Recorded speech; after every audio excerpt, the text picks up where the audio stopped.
Good morning or good day, ladies and gentlemen. Labrīt, jeb labdien, dāmas un kungi, brāļi un māsas. Mani sauc Nenats un es esmu no Serbijas. Serbija ir viena no Balkānu valstīm.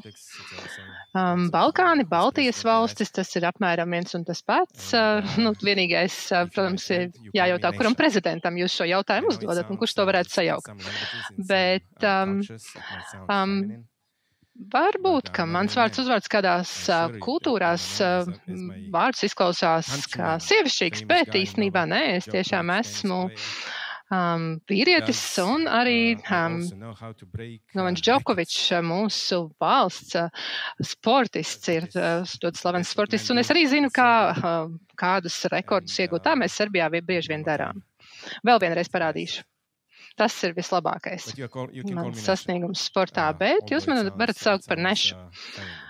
Lai gan, varbūt tas izklausās kā vīriešu vārds, bet jūs esat kā mans draugs. Bet es šorīt esmu, lai runātu ar jums par ļoti svarīgu tēmu, kas ir cilvēka dzīvības svētums.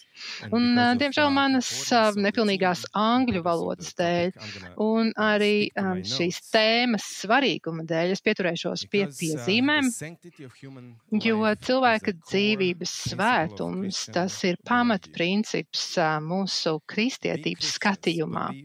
Mēs, kristieši, mēs ticam, ka cilvēka dzīve ir būtiska visās tās dimensijās, ieskaitot gan fāzi pirms dzimšanas, gan novecojušie cilvēki, gan mentāli un fiziski ar kādām grūtībām, pievilcīgi un nepievilcīgi cilvēki, jebkurā stāvoklī, kā cilvēcība tiek izpausta, sākot no pirmā brīža ieņemšanas brīža līdz pat nāvei. Tātad cilvēka dzīve ir svēta un cieņa pret cilvēka dzīvību. Tai ir jābūt visa centrā, visam, ko mēs darām. Un, lai to mēs praksē varētu izdarīt, ir jāskatās arī, kurienes nāk šī doma, kā mēs to varam ieviest mūsu ikdienas dzīvē. Tātad, no kurienes nāk šī ideja par cilvēka dzīvības svētumu? Bībele saka, ka cilvēka dzīvība ir svēta, un par to mēs lasām 1. Mūzes grāmatā, 1. nodaļā, 27. pantā, ka Dievs radīja cilvēku pēc savu tēlu un līdzības. Viņš to radīja vīrieti un sievieti. Viņš tos radīja. Un, lai tiktu radīts cilvēks tiktu radīts Dieva tēlā un līdzībā, tas nozīmē, ka katrs cilvēks nes Dieva šo tēlu un līdzību. Tas nozīmē, ka mūsos ir šīs unikālās raksturiezīmes, šīs unikālās iezīmes. Un nekam un nevienam citam, ko Dievs ir radījis, neviens cits nav radīts pēc Dieva tēla un līdzības. Šis ir privileģēts status, kas ir tikai cilvēkiem. Šis varbūt izklausās nedaudz kā tāda mistērija, kā šis Dieva tēls. Iespējams, ka tas nav kaut kas taustāms, ko mēs varam sajust, bet te pašā laikā tas nosaka mūsu nozīmīgumu un vērtību visaugstākajā līmenī. Bībele saka, ka mēs esam brīnišķīgi radīti no šī dzīvības brīnuma, no šīm mazajām šūniņām, līdz pat tam, kā šūnas spēj sevi atjaunot un dziedināt. Mums katram ir fantastiskie pirkstu nospiedumi. Cilvēki ir fantastiski radītas būtnes, ko ir radījis radītājs pats ar savu pieskārienu. Contrary to cultural messages, pretstatām dažādām kultūras vēstīm, kur tiek teikts, pieņemsim, ka mūsu vērtība nosaka mūsu dzimums, rase, etniskā piedarība vai vecums, spējas, atrašanās vieta, kur mēs dzīvojam. Nē, tā ir mūsu dievišķā dalība šajā cilvēks kopējā ģimenē, kas mūs katru padara kā svētu. Vīrieši, sievietes, bērni, arī bērni vēl mācas miesās. Tiem pienākās cieņa, neskatoties uz viņu mentālajām kapacitātēm, fiziskajām spējām vai sociālo pozīciju, ko viņi ieņem. Un daži cilvēki, ja mēs paskatāmies apkārt, iespējams, ka viņi neatspoguļo Dieva atribūtus, un iespējams, ka viņi neatzīst paši savu vērtību, un tomēr viņi joprojām ir vērtīgi un viņa vērtības saglabājas. Šīs cilvēka cieņas koncepts nāk no idejas par dzīvības svētumu, jo tā kā cilvēki ir radīti pēc Dieva tēla, mums ir šis unikālais status, kas mūs nošķir. Cilvēka cieņa ir mūsos ielikt, to ir ieliks Dievs. Tā nav balstīta uz mūsu spējām parūpēties par sevi vai par kādām kompetencēm, kādu uzdevumu pildīšanu. Cilvēka cieņa nav kaut kāds koncepts, ko mēs varam kaut kur pārnest, kaut kur iegūt. Un nekas nevar likt mums zaudēt šo mūsu cieņu. Un tas, ka mēs to neatzīstam, tas attiecīgi ietekmē arī cilvēka dzīves kvalitāti. Un rezultātā daži cilvēki uzskata, ka labāk ir mirt nekā dzīvot, ja jādzīvo ir ar kādu invaliditāti. Un tādējādi arī arvien vairāk ir spiediens pieņemt šo eitanāziju. Tā vietā, lai nodrošinātu līdzjūtību un rūpētos par tiem, kuri ir saskārušies ar nāvīgu slimību vai invaliditāti. Šīs bailes starp cilvēkiem ar invaliditāti vai tiem, kas ir saslimuši ar ļoti smagu slimību, viņi baidās par to, ka viņi ir kā nasta savām ģimenēm. Un mums vajadzētu atjaunot šo cilvēku cieņu, rūpējoties vienam par otru, arī tīpaši mūsdienās. Šī svētuma ētika nosaka, ka Dievs ir suverēns visās mūsu dzīves jomās, ieskaitot arī mūsu trauslumu un mūsu nespēju.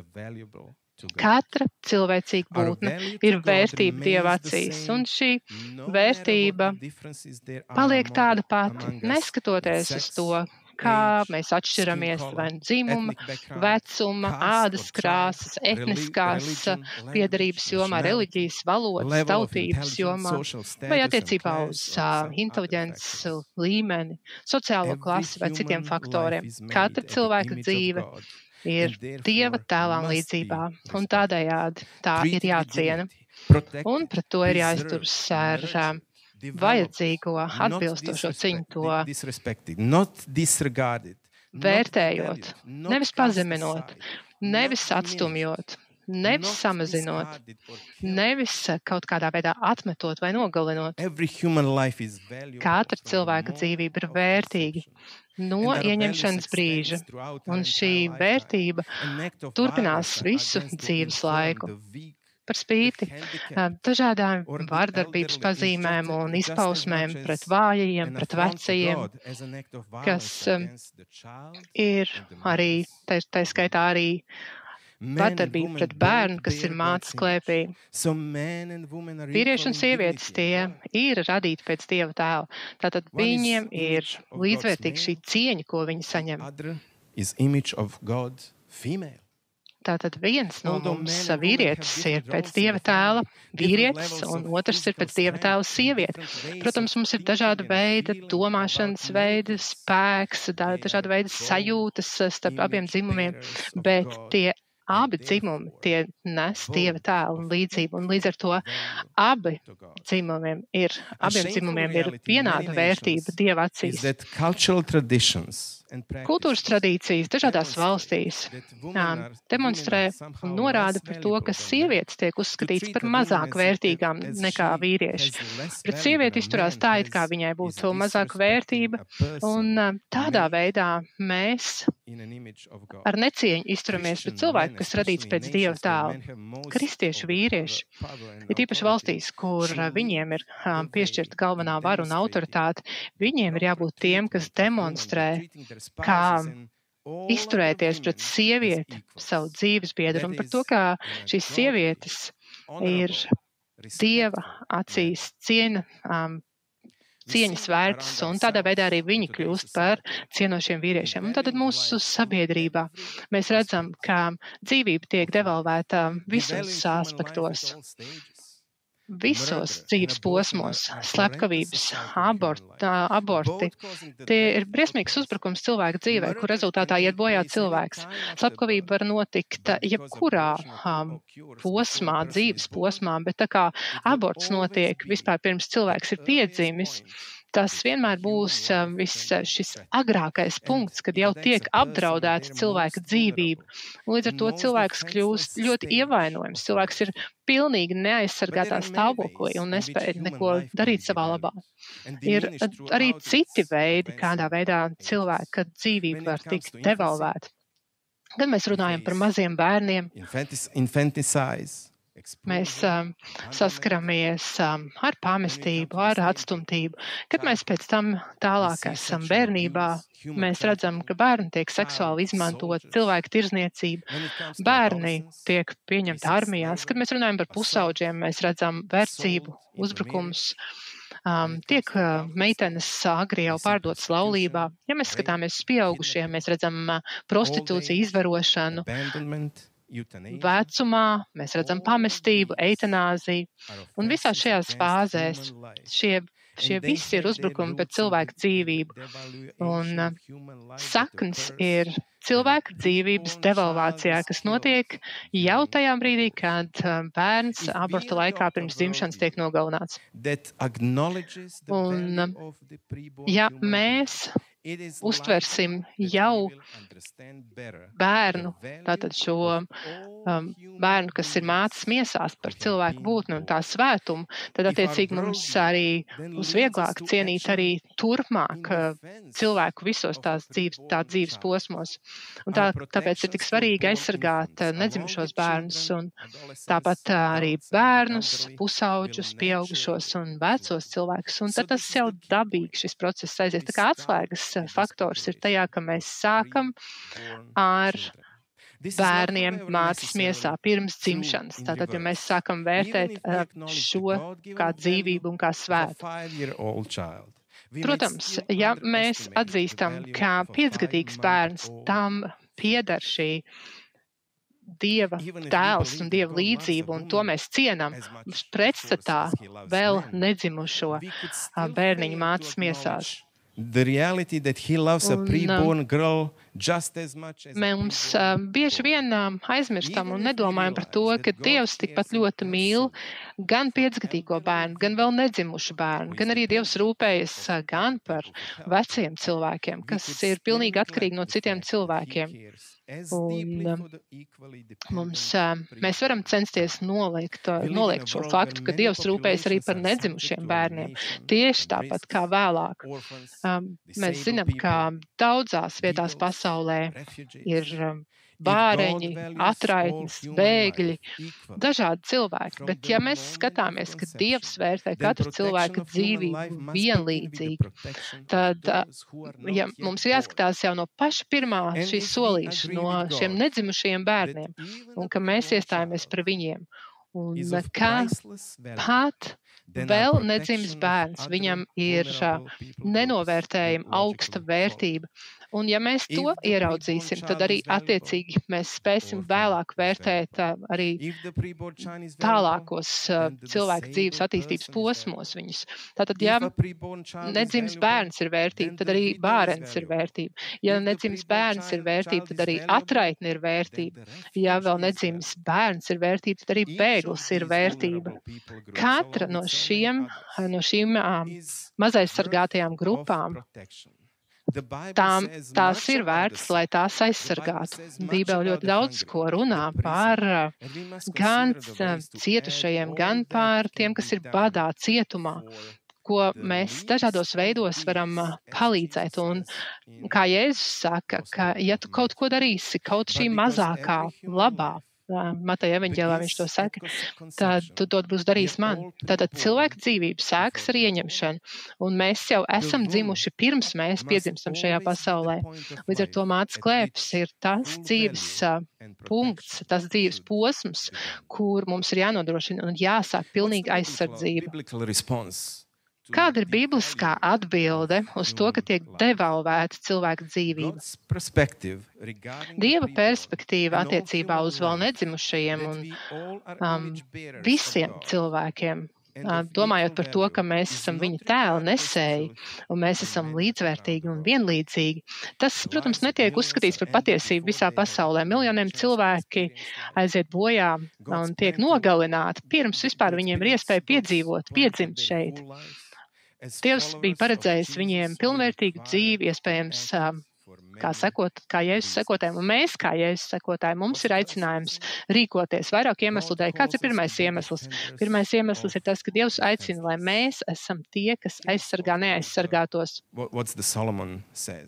Un šeit Salamana vārdiem runājot, iestājies par tiem, kuri paši nevar iestāties par sevi, par tiesībām tiem, kas nespēj paši runāt. Iestājies par viņiem un tiesā patiesi un godīgi, aizstāvi nabagos un tiem, kuriem ir vajadzības. Dievs pats ir tas, kurš aizsargā un pasargā atraitni. Viņš ir tēvs tiem, kam nav tēva. Viņš ir laipns, taisnīgs un godprātīgs pret visiem. Un viņš mūs ir radījis kā viņa tēla nesējiem, lai mēs darītu to pašu. Dievs sagaida, lai viņa cilvēki aizsargātu un rūpētos par tiem, kuriem ir vajadzības, par tiem, kuriem nav balss, un ieskaitot arī visnevainīgākos. Tos, kuri vēl nav dzimuši. Second, God tells us that Otrkārt, Dievs mums saka, ka ticība bez darbiem ir mirusi. Un ko gan tas dod, mani brāļi, ja kāds cilvēks apgalvo, ka viņam ir ticība, bet nav darbu? To mums saka Jākabs. Vai šāda ticība var viņu glābt? Iedomājies, ja kāds brālis vai māsa ir bez ēdiena vai bez apģērba, un ja tu teiksi, vienkārši ej ar svētību, un es tiec pabarots, bet nekādā ziņā neparūpēs par viņu fiziskajām vajadzībām, tad kādu labumu tas dod? Tieši tāpat arī ticība pati. Ja tā neiet roku rokā ar darbiem, tad tā ir mirusi, saka apostils Jākabs. Un tā kā Dievs ir suverēns, neviena dzīvība šeit nav nejaušība. Katrs bērns ir dārgs viņa acīs, un mēs šim ticam, un mums arī ir jārīkojas, jo Bībele mums saka, ka ticība bez darbiem ir nedzīva. Treškārt, Dievs arī dod mums samierināšanas, salīdzināšanas kalpošanu, un to mums saka apostols Pāvils 2. korintiešiem, ka salīdzina sevi ar Kristu, un viņš mums ir devis arī šo salīdzināšanas kalpošanu. Dievs salīdzina pasauli ar sevi caur Kristu, un viņš vairs neuzlūko cilvēka grēku pret viņu. Viņš arī mums ir nodevis šo salīdzināšanas amatu. Mūsu attiecības ar Dievu ir atjaunotas pateicoties Jēzus Kristus upurim un augšām celšanai. Lielākā daļa sabiedrības ir kļuvušas pašapmierinātas un neņem vērā skaitļus un to, cik daudz nedzimušu bērnu tiek nogalināti. 56 miljonu dzīvības. Mazi zēni un meitenes katru gadu tiek nogalināti vēl pirms dzimšanas. Milzīgs skaits. Un sabiedrības to neņem vērā. Netiek vērtēta šī cilvēka dzīvība. Un mēs vēršamies pret radītājiem. Un kas notiek? Mēs apdraudam cilvēka dzīvību, nepiešķirot cieņu un godu, kas viņiem pienāks kā Dieva tēla nesējiem. Šis morālais sabrukums un morālo vērtības zudums arvien palielinās. Un necieņa gan pret vīriešiem un sievietēm pieaug gan aktivitāšu apjomā, gan arī savā tādā asumā. Pirms dažām paudzēm to, ko mēs darām šodien, mēs pat nevarējām iedomāties. Un šobrīd tiek darīts ļaunums, kas ir neaptverams. Un ja cilvēki nepieņems šo biblisko mācību, šo teoloģiju un izpratni, tad tas tikai attīstīsies un paliks arvien sliktāk. Jānis saka, ka zaglis nāk, lai zaktu, nogalinātu un iznīcinātu, bet es esmu nācis, lai viņiem būtu dzīvība un dzīvības pārpilnība. Tāpēc tu un mēs varam kļūt par tiem, kas nes dzīvību, dod dzīvību. Un ko tas nozīmē, ka tu esi tas, kurš nes dzīvību? Ko tas nozīmē? Ko tas praktiski varētu nozīmēt? Kā dzīvot?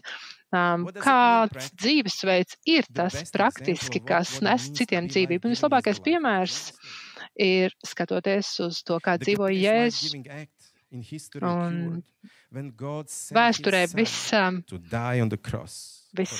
tāds lielākais sevis ziedošanas akts notika, kad Jēzus nomira pie krusta, un tas bija viss efektīvākā aktivitāte, kas deva citiem dzīvību, un tas ir tas, kas notika cilvēces vēsturē.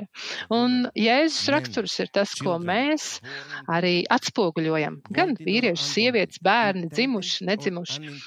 Tie, kas ir gribēti, kas negribēti, kas ir mīlēti un nemīlēti, jebkurā dzīves posmā, jebkurā vecumā. Kā mēs domājam, kā mēs runājam, kā mēs dzirdam, ko mēs sadzirdam un ko mēs skatāmies, kā mēs strādājam, kā mēs izturamies.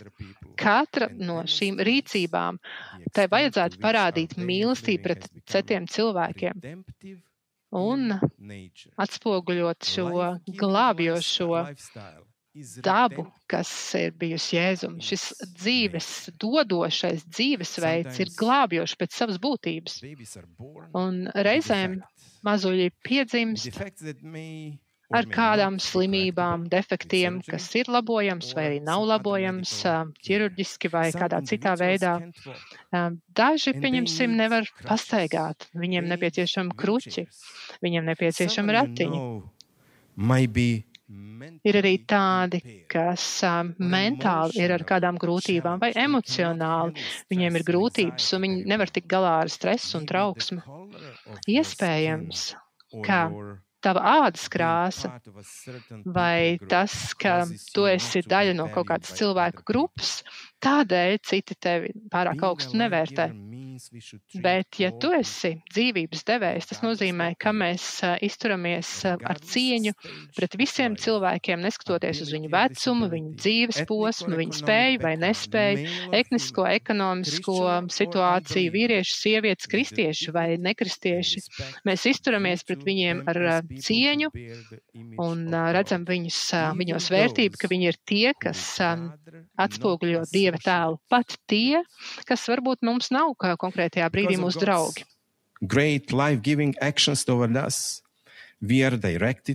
Pateicoties tam, ka Dievs devis mums dzīvību, mēs arī varam to nodrošināt vai to dot citiem. Dzīvības devējs, dzīvības radītājs, tas nav tikai teoloģisks jautājums, par ko mēs varam runāt vai par ko varam sprediķot. Tam ir jākļūst par dzīvesveidu, par kaut ko tādu, kas ietekmē mūsu ikdienas dzīvi. Tomēr Dieva aicinājums dot dzīvi visās mūsu dzīves jomās dažkārt arī izgaismo dažāda veida nekonsekvences, ar ko mēs mēģinām paši tikt galā. Mums ir jābūt piesardzīgiem, lai novērstu, ka mūsu darbi nenonāk pretrunā mūsu ticībai un mūsu vārdiem. Jānis saka, ka mēs lūdzamies mūsu Tēvam un Dievam, un vienlaikus mēs nosodam cilvēkus, kas ir radīti Dieva līdzībā, vāļi un māsas, ka mēs to nedrīkstam darīt. Kā mēs varam piedāvāt Kristus mīlestību cilvēkiem, kurus mēs gandrīz nepazīstam, ja mēs to nedodam saviem tuviniekiem, saviem ģimenes locekļiem?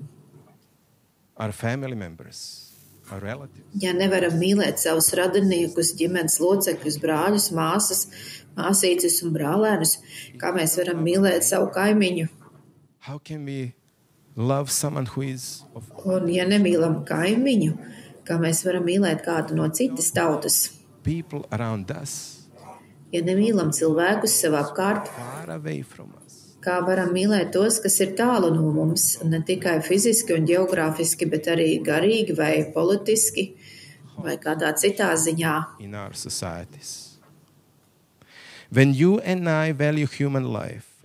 Kad mēs vērtējam cilvēku dzīvību tikpat augstu, kā to dara Dievs, tad mēs pret visiem cilvēkiem, ar ko tiekamies, izturēsimies ar mīlestību.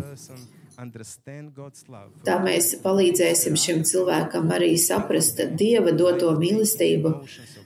Nevis vienkārši uzspiedīsim dzīvību atņemošas emocijas, piemēram, kaunu un atmaksu.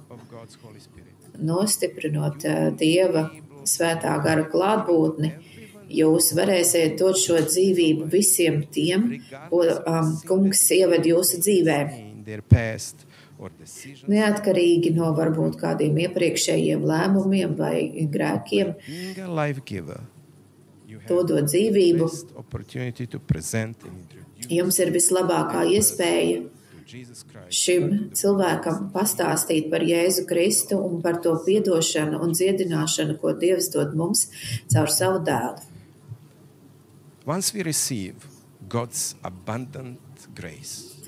Kad mēs esam saņēmuši Dieva visaptvarošo svētību, tad teoloģiski mēs esam sajutuši Dieva žēlastību, Dieva svētību, Dieva mīlestību pret mums caur Jēzus darbiem.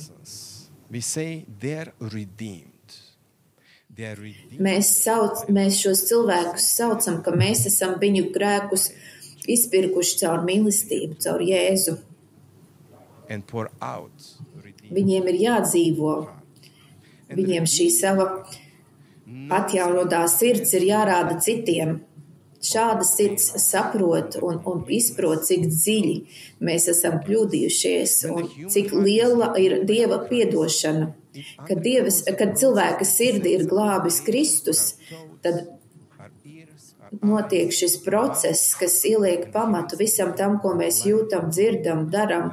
Mēs kļūstam par tādiem pašiem dzīvības devējiem, kā Kristus. Šī transformācija notiek, ka Kristus izpērka cilvēka sirdi, un mēs varam šo sajūtu nodot arī citiem. Jēzus ir teicis, ka tas, kas mani sūtījis, ir ar mani. Es neesmu viens, jo es vienmēr daru to, ko viņš vēlas. Es vienmēr tātad daru, ko viņš vēlas. Kad mēs augam savā vēlmē darīt to, ko vēlas mūsu tēvs, tad mēs aizvien vairāk viņu saprotam. Mēs saprotam Dievu klātbūtni. Jo vairāk mēs saprotam Dievu, jo vairāk mēs saprotam citus un arī sevi. That means that we are going to have a redemptive thinking. Tas nozīmē, ka mums būs šī uz izpirkšanu vērstā domāšana, gan sirdī, gan prātā. Mums ir sevi jāpārveido, lai mēs būtu līdzīgi kā Kristus, lai mēs tiešām būtu šie cilvēki, kas spēj dot dzīvību. Tas, kā mēs domājam par citiem, tas kļūst par pamatu, kas tālāk nosaka visas mūsu nākošās darbības. Vai mums ir mīlestība pret tiem, kas slikti izsakās par mums? Bībelē nepārprotam ir teikts, ka mēs varam domāt tā kā Kristus. Mēs varam sevī to attīstīt. Pauls ir teicis, ka mums ir jāsaprot tēva prāts, un mēs saprotam arī Jēzus prātu, un ja mēs to darām, tad mēs varam izprast arī garīgās patiesības.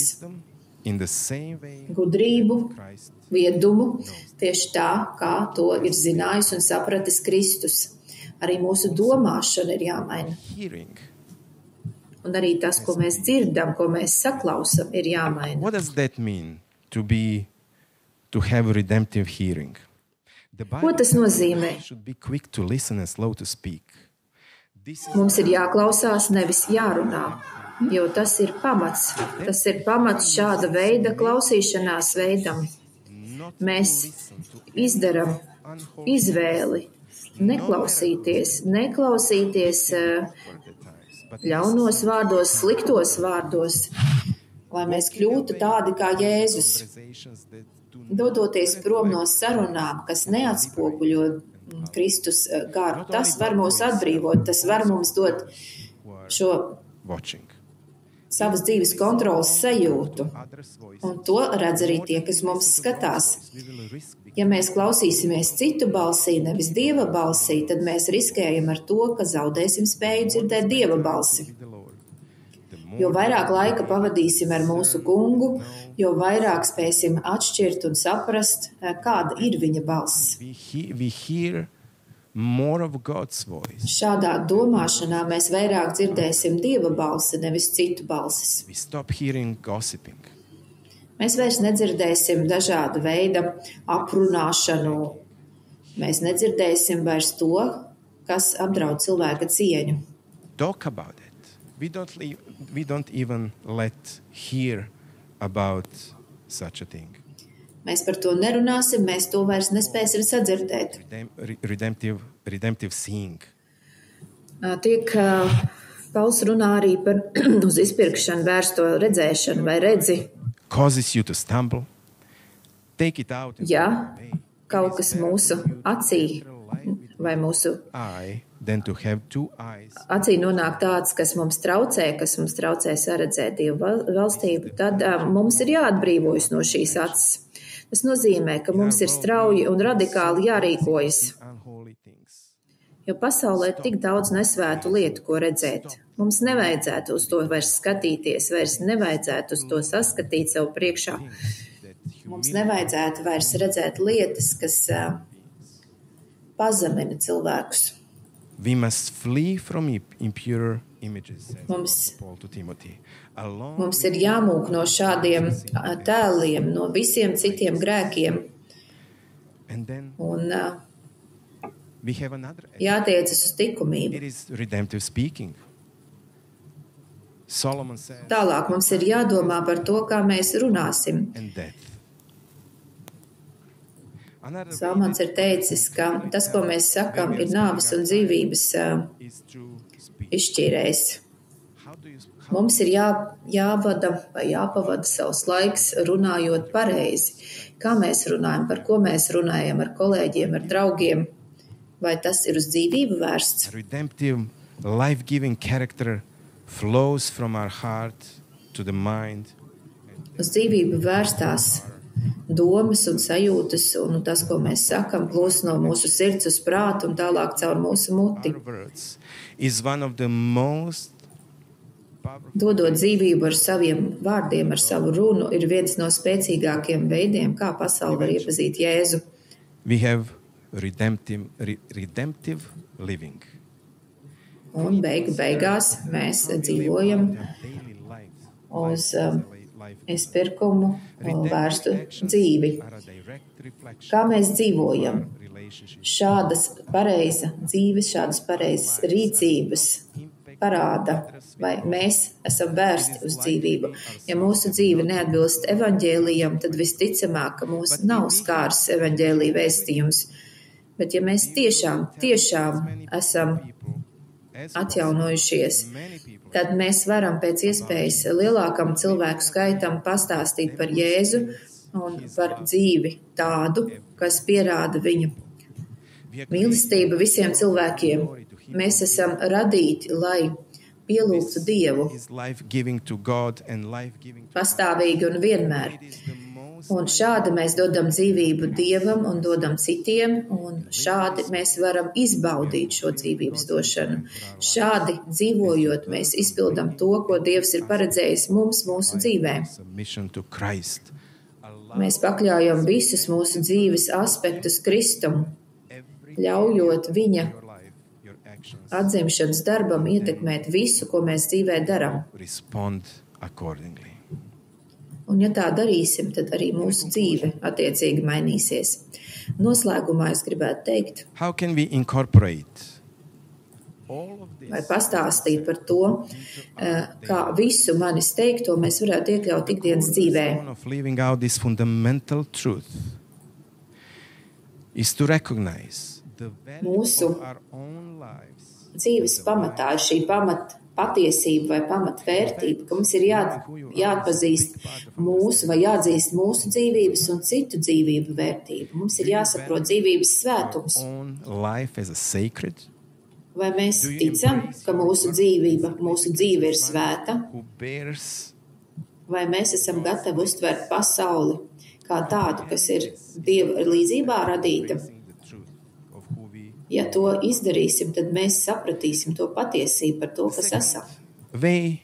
The second is in the way you view Otrs veids ir, kā mēs raugāmies uz citiem, vai citus redzam kā tādus, does your gaze, uz kuriem mēs skatāmies caur Dieva acīm, physical appearance or ability vai mēs saredzam tikai viņu fiziskās spējas vai izskatu, vai mēs skatāmies dziļāk, lai redzētu arī Dieva tēlu viņu dzīvē. hidden hearts, attitudes of pride Slēptās domas, varbūt lepnumu, and contempt prevent us from seeing others pārākumu sajūtu, augstprātību, kas neļauj varbūt mums citus saskatīt tādus, kā viņi būtu to pelnījuši.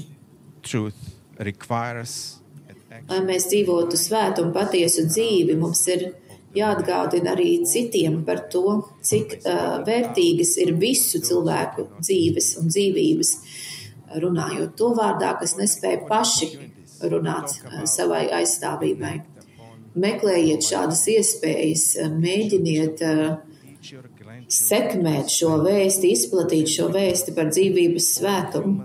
Māciet saviem bērniem un mazbērniem cienīt cilvēkus, cilvēka dzīvības vērtību. connections together. Dariet to savā pasaulē, savos vārdos, savos darbos, un tādējādi kopā mēs varēsim pastāstīt par to, kādu skaistumu un ko Dievs ir mūsu radītājs paredzējis katram cilvēkam un katrai ģimenei. Paldies! Paldies Nenadam. Mums ir iespēja uzdot viņam jautājumus aplikācijā Slido. Atgādinu. Un Nenads ar savu lekciju, viņš kā draudzes mācītājs un arī dibinātājs Serbijā. Šī bija viņa uzruna un lekcija. Un vēl pastāstot nedaudz par viņu pašu, ka 2003. gadā Nenads un viņa sieva nodibināja organizāciju A Place for Me. Tā ir brīnišķīga organizācija ar ļoti skaistu vīziju, lai padarītu abortu neiedomājamu. Un šī dzīvība atbalstošā nevalstiskā organizācija ir palīdzējusi simtiem ģimeņu krīzes situācijās, kā arī iedvesmojusi daudzus citus radīt līdzīgas organizācijas, atvērt citus centrus 5 no 6 bijušajām Dienvidslāvijas valstīm. Un mums ir ienākuši jau pirmie jautājumi. Un kā pirmo to arī nolasīšu. What are some practical ways Kādi ir praktiski veidi, kā mēs varētu runāt par abortu jautājumu, kā mēs varam atrast un uzrunāt cilvēkus, kas apsver abortu, jo jums noteikti ir plaša pieredze šajā jomā. Your wife does. Manai sievai ir liela pieredze. As a famous quote says, Kā ir tāds slavens teiciens, ka katras sekmīgas sievietes ir sekmīgs vīrietis, bet parasti jau saka gan otrādi. Jā, mums ir zināma pieredze, Tas vienmēr sākas ar tādu kaismi, ar to vajadzību vai tādu slogu, kas ir jārisina. Mana sieva atbalsta dzīvību. Mums nav bijušas nekādas ģimenes traģēdijas vai kaut kāds konkrēts cēlonis, kas izraisīs šo mūsu kaismīgo attieksmi. Mēs uzzinājām par pro-life kustību 2003. gadā no kādas kanādietes. Sieva tas interesēja, viņa pētīja šo jautājumu un uzzināja, ka abortu daudzums Serbijā bija milzīgs. Tajā laikā Serbija bija viena no 5 top valstīm visā pasaulē, kur bija vislielākais abortu īpatsvars. Tas bija tāds mūsu mantojums no laika, sociālisma laika, kad cilvēku dzīvība nebija augstā vērtē.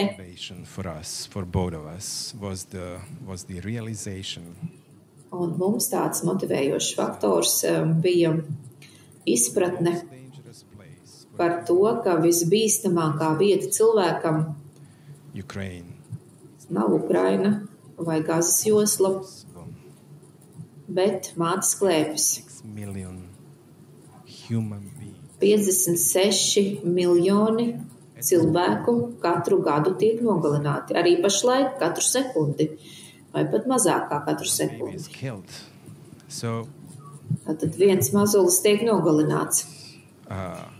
Vēl viena lieta, kas lika mums darīt vairāk, attiecībā uz šiem vēl nedzimušamiem bērniem, bija tas, ka viņi nespēja sevi aizstāvēt, viņi nespēja runāt. Ja pasaulē, ir kādas cilvēku grupas, viņām uzbrūk, tad var doties demonstrācijas, var doties protestos, var doties uz parlamentu, pieprasīt savu tiesību ievērošanu.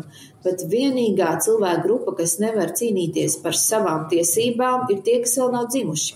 Kas tad cīnīsies viņu vārdā? Kas aizstāvēs viņus? Un tie būsim mēs. Bet mums ir jāsaprot, ka viņiem ir nepieciešama vajadzība. Viņi lūdz mums šo palīdzību. Dievs ir radījis viņus savā līdzībā, un tagad viņi tiek vienkārši nogalināti, noslapkavoti. Varbūt, ka es izmantoju pārāk asus vārdus, bet tā ir realitāte. Un mums kaut kas bija jādara, tāpēc mēs nodibinājām šo savu organizāciju.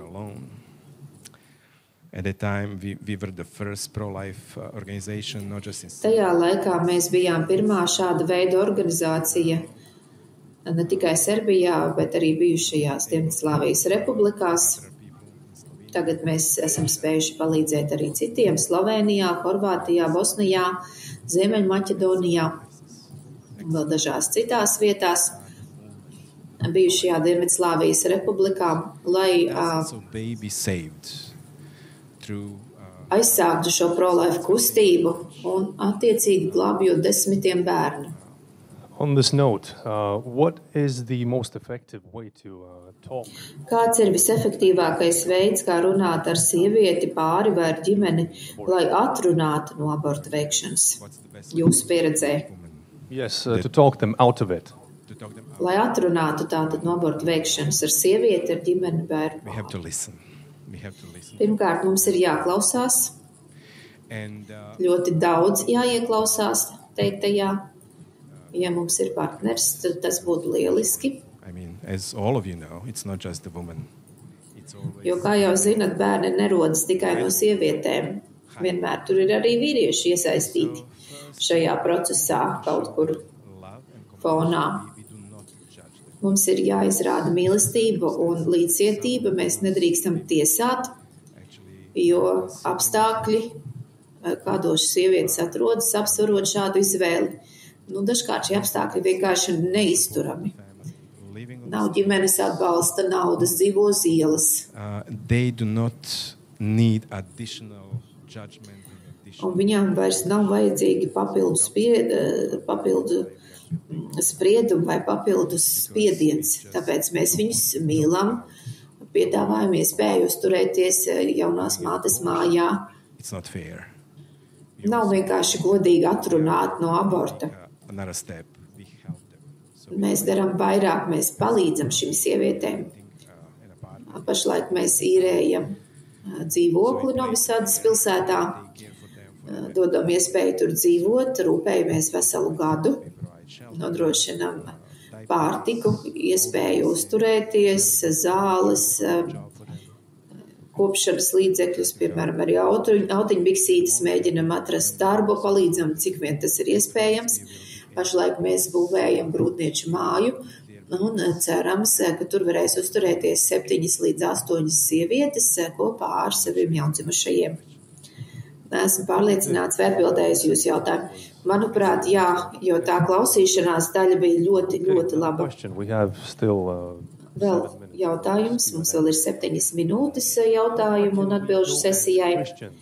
Cik tālu mēs kā kristieši varam iet, lai aizsargātu citus no cilvēkiem, kas vēlas nodarīt ļaunu vai kā apdraudēt mūs?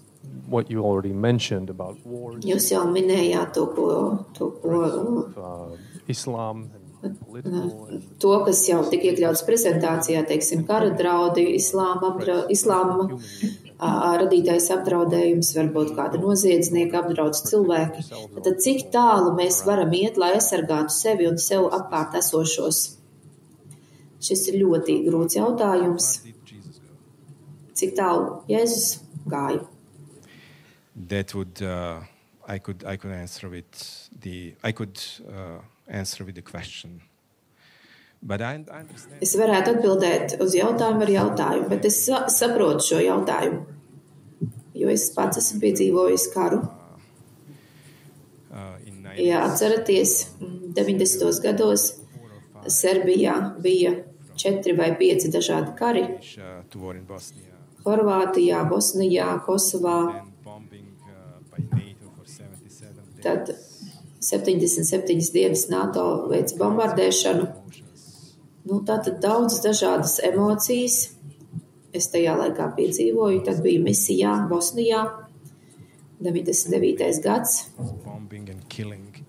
NATO bombardēja un nogalināja nevainīgus bērnus un sievietes. Un arī dažus karavīrus. Un es atceros tās emocijas. All of that. Un mums ar visu to bija jāspēj tikt galā. The war is over. Beigās karš beidzās. Mirušie tika apbedīti. Dzīve bija jāturpina. Mīlot citus cilvēkus un dodot dzīvību, neskatoties uz to, cik grūti tas ir. We do not walk by our emotions. We walk by faith. Jo mēs pa dzīvi ejam nevis balstoties uz emocijām, bet uz savu ticību.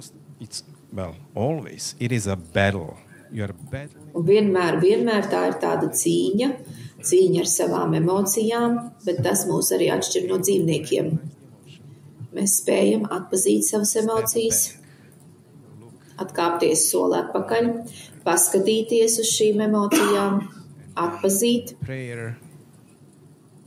šīs emocijas, un tad ar lūkšanu palīdzību, runājot ar citiem, mēs spējam tikt galā ar šīm emocijām un izdarīt pareizo izvēli, neskatoties varbūt uz mūsu sliktajām sajūtām. Mēs veicam pareizo soli uz priekšu, mēs darām to, kas ir pareizi. Mēs neļaujam emocijām valdīt pār savu dzīvi, bet gan patiesībai. Kā kristietis, kā mācītājs, es šo patiesību rodu Bībelē. Tā ir tā mana vaduguns. Es zinu, ka visiem tā nav, bet man tā ir. Un es to ieteiktu ikvienam.